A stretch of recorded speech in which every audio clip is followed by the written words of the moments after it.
today's lecture. Again, the topic is lines and angles, but some new questions.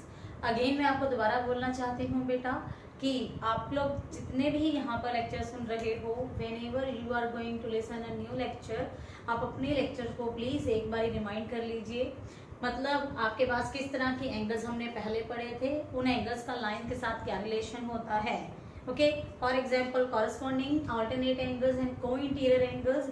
In angles के help से हम लोगों ने lines को पैरेलल करना भी सीखा था. एंड अगर लाइंस पैरेलल हैं तो corresponding angle alternate angles equal थे एंड को इंटीरियर एंगल्स का जो सम था that is equal to 180 degree. And one more आपके पास एंगल्स थे that were vertically opposite angles. Vertically opposite angles are always equal to each other, but they doesn't have any relation with the parallel lines. They have a relation with the intersecting lines. Okay, चलिए अब उन सारे ही results की help से हम कुछ और question करने वाले हैं आज. For example the very first question, PQ line and ST lines are parallel to each other. हमें क्वेश्चन ये आ जाता है कि मैम ये पैरेलल कहाँ से दिख रही हैं. तो अगर आप इसको एक्सटेंड करके देखना चाहो तो भी देख सकते हो. लाइक दिस वन बेटा, ये देखिए ये आपके पास पैरेलल ही चल रही हैं. You are given these two angles and you want to find out QRS. ये एंगल हम लोगों को यहाँ पर फाइंड आउट करना है.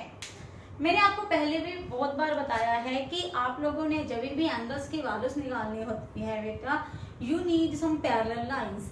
बट जो एंगल हम लोगों ने यहाँ पर ये निकालना है, आपके पास यहाँ पर कोई भी पैरेलल लाइंस नहीं है. So we have to draw, we have to construct here. Okay, तो जब आप इसका सॉल्यूशन स्टार्ट करेंगे बेटा, तो ये तो हमारे पास गिवन हो गया. टू प्रूफ में you want to find out this value. Solution में हम लोग स्टार्ट कर रहे हैं यहाँ पर कंस्ट्रक्शन में. ठीक है जी, कंस्ट्रक्शन हमारे पास क्या है, you have to draw a line parallel to ST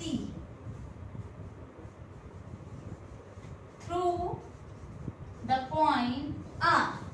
लीजिए हम लोगों ने इस R पॉइंट से एक पैरेलल लाइन जो है वो ड्रॉ कर दी है ST के, और क्योंकि ST जो है वो PQ के पैरेलल है, सो दैट्स व्हाई ये लाइन दोनों तरफ भी एक्सटेंड कर सकते हैं हम लोग. So this line is parallel to PQ as well as ST. Okay, name that as XY. तो लीजिए यहाँ पर मैं X और यहाँ पर मैं Y नाम दे देती हूँ. ओके, नाउ अब अगर आप लोग ध्यान से देखिए बेटा, I want to find out this angle. ये एंगल पता करने के लिए यहाँ पर हमारे पास, अगर मैं आप लोगों को ये एंगल पता करके दे दूं, ये एंगल पता करके दे दूं, ठीक है, दिस एंगल अगर मैं मिल जाए बेटा जी, तो अब थोड़ा सा अगर हम लोग कॉन्सेंट्रेशन से देखें, हमारे पास ये क्या बन रहा है, एक लीनियर पेयर है ना. तो लीनियर पेयर की जो वैल्यू होती है that is equal to 180 degree ना. तो ये वाले दो एंगल अगर सब्ट्रैक्ट कर दूंगी, you will find out this one angle. Okay, इस तरह के बेटा हमेशा आप लोगों ने ज्योमेट्रिकल अपने दिमाग में घुसाना है कि ज्योमेट्री किसे कहते हैं. ज्योमेट्री का मतलब ये होता है कि अपनी इमेजिनेशन को थोड़ा सा स्ट्रॉन्ग कीजिए, क्वेश्चन को पहले समझिए और ही ये कॉन्सेप्ट बनाइए, उस कॉन्सेप्ट को अपने दिमाग में चला दीजिए और फिर उसको कॉपी पेन पे लेके आइए. डायरेक्ट कॉपी पेन पे कभी ज्योमेट्री नहीं आ पाती जब तक आप लोगों की इमेजिनेशन, आपकी सोच अच्छी नहीं होती, स्ट्रांग नहीं होती. ओके, सो नाउ अब मैंने जो इतना सारा बोला कि मेरे को पहले ये वाला एंगल निकालना है, फिर मुझे ये वाला एंगल निकालना है. क्वेश्चन अराइज होता है कि हाउ, हम कैसे निकालेंगे एंगल. तो लीजिए, this angle have a relation with 130 degree. Why? Because these two lines are parallel to each other and these are your co-interior angles on the same side of transversal. So obviously ये 130 degree है, तो ये कितना बन जाएगा हमारे पास 50 degree. Same case यहाँ पर लगाएंगे, क्वेश्चन विल बी ओवर. ठीक है जी, चलिए क्वेश्चन स्टार्ट कर लेते हैं हम लोग. यहाँ पर ठीक है। So clearly ST is parallel to RY, ठीक है, and SR being a transversal, so that implies angle TSR plus SRY, this one angle and this one angle, इन दोनों की एंगल की एडिशन क्या होगी 180 डिग्री, ठीक है जी। और जैसे ही आप 180 डिग्री लिखोगे बेटा, as usual you have to write down the all reasons here, reasons, sum of the angles नहीं लिखते हम लोग यहाँ पर, it's a co interior angles on the same side of transversal, okay. तो लीजिए हमारे पास this angle was 130 degree, SRY this is equal to 180 degree. तो लीजिए SRY की जो वैल्यू है that is equal to here is 50 degree. तो ये वाला एंगल हमें कितना मिल चुका है 50 degree, okay. With the help of same reason, वही रीजन बेटा मैं दोबारा लगाने वाली हूँ यहाँ पर, and PQ line and XR, PQ SR के पैरेलल है एंड आपके पास ये ट्रांसवर्सल है, तो वही रीजन की वजह से आपके पास angle PQR plus QRX that is equal to 180 degree. Reason आपके पास सेम चल रहा है, ऊपर वाला ही, ओके। तो हमारे पास अगर ये 110 डिग्री है, लीजिए मैं पुट कर देती हूँ यहाँ पर 110 degree, QRX you want to find out here, that is equal to 180 degree। तो लीजिए QRX भी हमारे पास निकल चुका है 70 डिग्री। इसको मैं यहाँ पर नंबर 1 दे रही हूँ एंड इसको मैं यहाँ पर नंबर 2 दे रही हूँ, तो so that we can use it. Next लीजिए ये हमारे पास निकल चुका है 70 डिग्री, ये आपके पास 50 degree and this one is a linear pair, okay. तो मैं अब इन तीनों एंगल्स को चलाती हूँ काम। Now angle QRX plus QRS plus SRY that is equal to 180 degree, okay. तो अगर हमारे पास ये 180 डिग्री है then reason is linear pair, ये हमारे पास क्या है, एक लीनियर पेयर है। QRX this is a 70 degree, ये आप निकालना चाहते हैं। SRY from here is a 50 degree, that is equal to 180 degree, 70 plus 50 that is equal to 130 degree, 130 degree आपके पास इधर जाके हो जाएगा माइनस, तो लीजिए QRS that is equal to here 50 degree, okay. या नहीं कुछ गड़बड़ हुई, दैट इज अ 120 डिग्री, ये आपके पास है 120 degree and there will be a 60 degree, okay जी। तो देखिए question are so easy, but reason आपके पास वही चीज मैं बार बार बोलना चाहूंगी बेटा कि आपके पास ये क्वेश्चंस के ऊपर ग्रिप बनाने के लिए आपकी एक particular knowledge about the angles, line and angles के बारे में स्ट्रांग होनी चाहिए बेटा। ओके, चल लीजिए ये क्वेश्चन हमारा कंप्लीट होता है। Now we will do the next one question. Next one question में हमारे पास you want to find out the value of X and Y. ठीक है, X and Y, then show that A B is parallel to C D. बेटा हमेशा एक चीज ध्यान रखना, मैंने आपको पहले भी ये चीज बताई हुई है शायद, कि आपके पास देन का मतलब ये है कि जो आपने अगला रिजल्ट प्रूव करना है वो आपने अपने प्रीवियस रिजल्ट्स, प्रीवियस आंसर्स की हेल्प से करना है। ओके, चलिए वो कैसे होगा मैं आपको वो बता दूंगी। फिलहाल यहाँ पर मेरे पास मैंने x निकालना है एंड y निकालना है, तो इट्स वेरी वेरी इजी। थोड़ा सा अगर आप ध्यान से देखिए, these are your vertically opposite angles and vertically opposite angles are always equal to each other. तो कहने का मतलब ये है you will get here 130 degree. Done हो गया। अब हमारे पास यहाँ पर देखिए x, अगर मैं थोड़ा सा ध्यान से देखूं बेटा, this is a single line, लीजिए this is a linear pair. तो आराम से देखने वाला क्वेश्चन है बेटा। अगर ये लीनियर पेयर है तो इसका टोटल मेजरमेंट क्या होगा 180 डिग्री। उसमें से अगर आप 50 डिग्री माइनस कर दोगे you will get here 130 degree. तो लीजिए x भी निकल आया। x एंड y दोनों की वैल्यूज हमारे पास कितनी आई है 130 डिग्री। एंड अगर ये वाले दो एंगल्स हमारे पास इक्वल आ चुके हैं, बट जिन दो एंगल्स को हमने निकाला है उनका नेचर क्या है, these are your alternate interior angles and we know that if alternate interior angles are equal to each other, then the lines are parallel to each other। देखा, क्वेश्चन हो गया हमारा ओरल। तो अगर आप क्वेश्चंस को ओरल करना सीखें बेटा तो बहुत ही एक अच्छा ग्रिप बन जाता है। बट मैं एज यूजुअल आप लोगों को हमेशा के लिए यही बोलूंगी बेटा जी कि क्वेश्चंस को पहले ओरल कीजिए, फिर कॉपी पेन लेके अपना नीचे उतारिए। ठीक है, तो चलिए अब हम इसको बोर्ड पे करते हैं।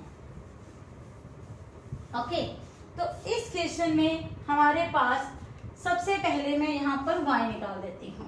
ठीक है, नाउ क्लियरली हेयर एंगल, यहां पर हम एक नाम दे दें, ए बी और सी डी था, इसका नाम दे देते हैं एक्स एंड वाई। ठीक है, चलिए आपके पास यहां पर क्लियरली एंगल सी, नाम बहुत सारे देने पड़ेंगे, इसका नाम दे देते हैं P and Q। C Q Y is equal to P Q D। P Q D, these two angles are equal to each other। Reason again as usual आप लोगों को हमेशा की तरह देना पड़ेगा बेटा, it's a vertically opposite angles. C और Q that is equal to 130 degree. ये आपके पास y है, तो लीजिए हमारे पास y की जो वैल्यू है वो 130 डिग्री निकल चुकी है। Okay, and second one question I want to find out here x। तो x निकालने के लिए बेटा XPA plus APQ that is equal to 180 degree. Reason क्या देंगे हम यहाँ पर, linear pair, that is a linear pair. ठीक है, तो XPA that is equal to 50 degree, APQ that is your x, इसकी वैल्यू x पुट कर देते हैं। तो यहां से हमारे पास निकल गई x की वैल्यू 130 डिग्री। तो हमारा आधा क्वेश्चन तो हो ही गया कि हमने यहाँ पर x और y की वैल्यूज निकालने थी। ठीक है, देन का मतलब जो आपने ऊपर आंसर्स निकालने हैं इसकी हेल्प से ही आप आगे का क्वेश्चन करोगे। आगे का क्वेश्चन क्या है, you want to prove where A B line and C D line are parallel to each other. ठीक है, तो लीजिए hence x and y both are equal to each other, that is a 130 degree.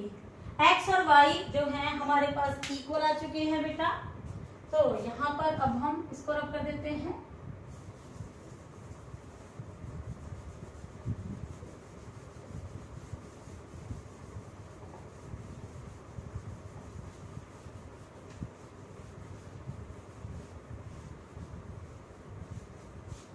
Okay जी, यहाँ पर हमारे पास x और y equal आ चुके हैं, इक्वल आगे हमारे पास, बट आप लोगों को इन दोनों के बीच में रिलेशन बताना होगा।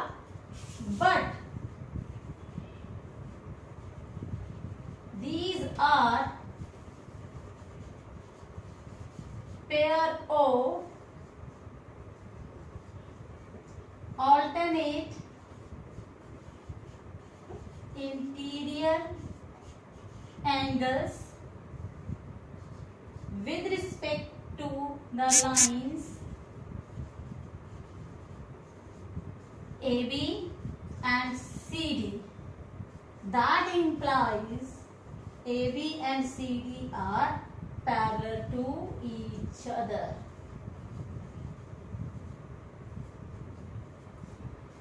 ओके जी, तो हमारे पास यहाँ पर बड़े ही आराम से क्वेश्चन हो गया कि whenever their corresponding or alternate angles are equal to each other, then converse of the theorem is saying कि lines are parallel to each other. Okay? Next question है बेटा, AB is parallel to CD. लीजिए, AB is parallel to CD. EF is perpendicular to CD. तो that means ये आपके पास जो angle है बेटा, that is equal to 90 degree. Now GED,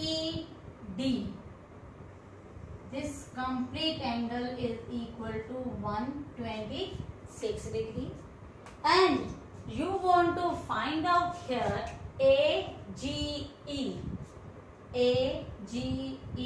you want to find out this angle, GEF, this one angle, FGE, this one angle. Okay, these three angles you want to find out here. Okay, now सबसे पहले हमें यहाँ पर जो जो दिख रहा है थोड़ा इजी सा ही वही निकाल लेते हैं। तो लीजिए, इसका सॉल्यूशन मैं स्टार्ट करती हूँ। सॉल्यूशन में हमारे पास गिवन क्या है, हमारे पास एक एंगल गिवन है GED, angle GED that is equal to 126 degree. Okay, but जो GED आपको दिख रहा है that is a combination of two angles, 1 and 2। GED वाला जो एंगल है that is GEF plus FED that is equal to 126 degree. ठीक है, अब हम बताते हैं कि FED की जो वैल्यू है वो कितनी है। Reason is because FE is perpendicular on CD, that means FED will be equal to 90 degree. Okay, FED की वैल्यू हमारे पास 90 डिग्री है, तो GEF plus 90 is equal to 126 degree. तो लीजिए, यहां से हमारे पास वैल्यू निकल जाती है GEF की। GEF जो आप पता करना चाहते थे, ये देखिए, GEF is equal to 126 degree minus 90 degree, that is equal to 36 degree. हमारे पास पहला एंगल हमारा निकल चुका है। नेक्स्ट वन हमारे पास जो एंगल है that is this and this I want to find out here. Okay, now अब हमारे पास अगर आप थोड़े से ध्यान से देखिए बेटा, these lines are parallel to each other. अगर ये लाइंस पैरेलल हैं तो अब ये वाला एंगल 90 डिग्री है, तो ये भी आपके पास क्या होगा 90 degree, because they are the co interior angles. ठीक, तो या फिर आप ये कह सकते हो, ये एंगल निकाल लेते हैं इसकी बजाय, these are your alternate interior angles. ठीक है जी, चलिए अब हमारे पास क्वेश्चन ये रह जाता है कि हमने ये क्यों निकाला। क्यों? क्योंकि ये एक ट्रायंगल है, इस ट्रायंगल में ये वाला एंगल हमें पता है, ये भी पता है, तो हम ये निकाल लेंगे जो कि हमारी रिक्वायरमेंट है, और लीनियर पेयर से हम ये वाला एंगल निकाल लेंगे। Got it?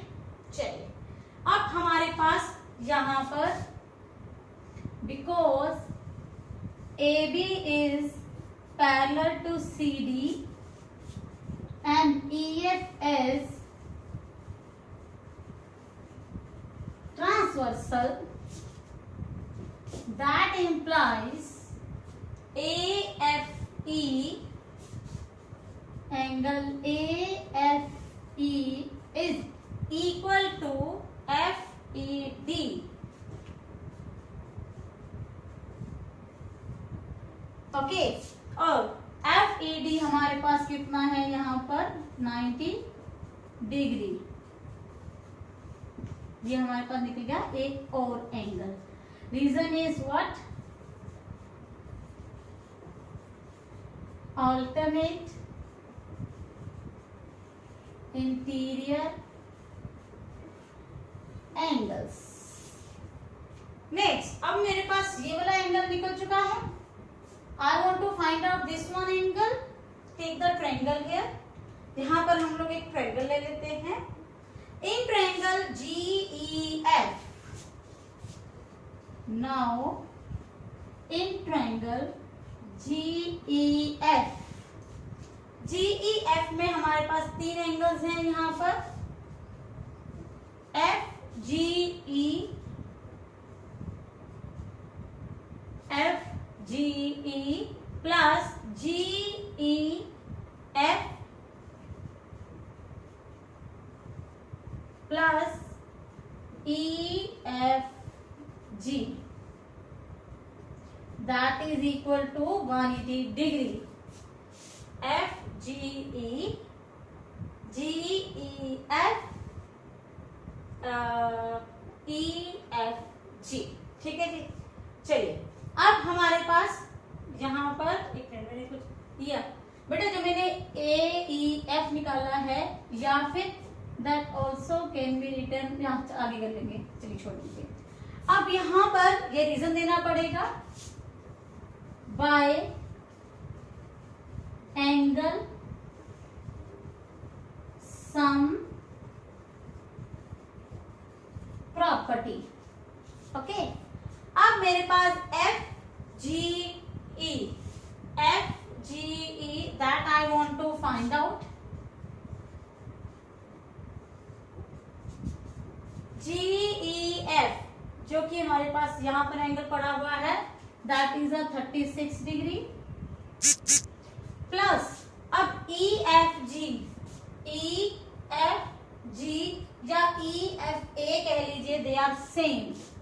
मैं यहाँ लिख देती हूँ, EFG लिख लीजिए, या फिर EFA, सेम ही लाइन्स थे बेटा, दे आर सेम, तो इसलिए ये 90 डिग्री ही बनेगा। Okay, FGE as it is 90 plus 36, that is equal to 126 degree. 180 में से 126 डिग्री आप माइनस कर लीजिए, that is equal to here 34 degree लीजिए। तो हमारे पास ये एक और एंगल हमारा निकल चुका है, FGE लीजिए, ये वाला एंगल भी हमारा निकल चुका है। Now I want to find out AGE and this angle have a relation with each other। ये दोनों मिलके क्या बना रही हैं? एक linear pair, and linear pair की value again I know that is a 180 degree. ठीक है जी, clearly AGE plus FGE that is equal to 180 degree. Reason is linear pair. Okay, AGE you want to find out, there is a 34 degree, AGE that is equal to 180 degree minus 34 degree, so angle AGE that will be equal to 126 degree। तो लीजिए हमारे पास ये वाला angle भी निकल चुका है। आई होप कि आपको बहुत अच्छे से क्लियर होगा बेटा क्वेश्चन। आराम से ध्यान से देखिए, क्वेश्चन अच्छे हैं बेटा ये वाले। ओके, नेक्स्ट आपके पास क्वेश्चन है बेटा, lines A B and C D intersect each other if A O C plus B O E that is equal to 70 degree. Suppose ये एंगल नंबर 1 है, ये एंगल नंबर 2 है, तो हम सॉल्यूशन में यहाँ पर साथ के साथ फटाफट लिखते जाते हैं कि हमें गिवन क्या है, angle number 1 plus angle number 2 that is equal to 70 degree. B O D that is equal to 40 degree. Let us say this is an angle number 3, ठीक है, and angle number 3 is equal to here 40 degree. Done. You want to find out here BOE। आपने ये angle number 1 पता करना है। Find out क्या करना है हम लोगों ने यहाँ पर, एंगल नंबर 1 एंड रिफ्लेक्स आप लोगों को याद होना चाहिए बेटा। रिफ्लेक्स एंगल जो है बेटा जी वो हमेशा 180 डिग्री से बड़ा होता है और 360 डिग्री से छोटा होता है, ठीक है। तो COE तो एंगल हमारे पास ये है, बट उसका जो रिफ्लेक्स एंगल बनेगा that will be this one, ये बनेगा उसका रिफ्लेक्स एंगल। ओके जी, चलिए रिफ्लेक्स एंगल भी निकालने के लिए पहले हमें यहाँ पर COE ही निकालना पड़ेगा। ओके, अब हमारे पास यहाँ पर जो इंफॉर्मेशन गिवन है उसकी हेल्प से हम सबसे पहले एंगल नंबर 1 निकालते हैं। ओके, क्लियरली अगर आप थोड़ा सा ध्यान से देखिए, यहाँ पर CD and AB are intersecting each other. इसको मैं रब कर देती हूँ, डोंट कंफ्यूज, ठीक है जी, इसको हम छोड़ देते हैं फिलहाल कि ये हमारे पास कुछ भी नहीं है। AB and CD are intersect each other, तो अगर हमारे पास ये वाली दो लाइंस आपस में कट कर रही हैं बेटा, तो हमारे पास ये वाला एंगल एंड ये वाला angle they are equal to each other. Why? Vertically opposite angles, ठीक है। तो लीजिए यहाँ पर क्वेश्चन स्टार्ट कैसे होगा। Clearly AB and CD are intersecting at O, that implies angle COA या AOC is equal to BOD. Reason is vertically opposite angles. AOC you have to find out. BOD हमारे पास 40 degree था, तो लीजिए हमारे पास ये वाला एंगल नंबर 2 जो है वो 40 डिग्री निकल चुका है। ओके, अब हमारे पास हमने एंगल नंबर 1 निकालना है बेटा। Okay, now angle number 1 plus angle number 2 that is equal to 70 degree. Angle number 2 जो कि हमारे पास ये देखिए 40 डिग्री निकल चुके हैं हमारे पास।